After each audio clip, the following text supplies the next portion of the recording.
Hello అండి, ఈ వేప చెట్టు అన్ని చెట్లు దేయించి మన పొలంలో ఈ వేప చెట్టు ఒక్కటి ఉంచాను. ఫస్ట్ థింగ్ నీడ కోసం.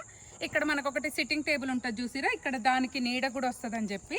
అయితే ఇదేంటంటే ఇప్పుడు నెక్స్ట్ దీన్ని ఎట్లా టర్న్ అవుట్ చేయాలనుకుంటున్నా అంటే, ప్రస్తుతానికి ఏం చేసా, 4 మూలల 4 సిమెంట్ వేయించి దీని మీద పందిరి వేయించి పాదులు ఎక్కిస్తున్నాయి. ఇప్పుడు సొరకాయలు తెంపింది కూడా ఇక్కడి నుంచే.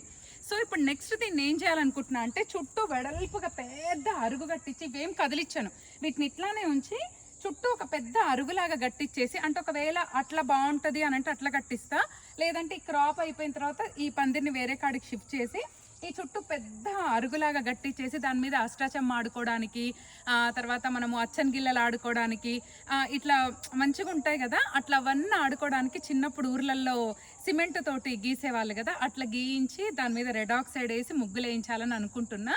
దీని మీద మంచిగా కూర్చొని వేప చెట్టు కింద కూర్చొని మంచిగా రిలాక్స్ అవ్వచ్చు. ఈవెన్ పడుకోవడానికి కూడా అంటే అంత వెడల్పు చేయించాలి, చాలా దూరంగా అనుకుంటున్నా అనమాట.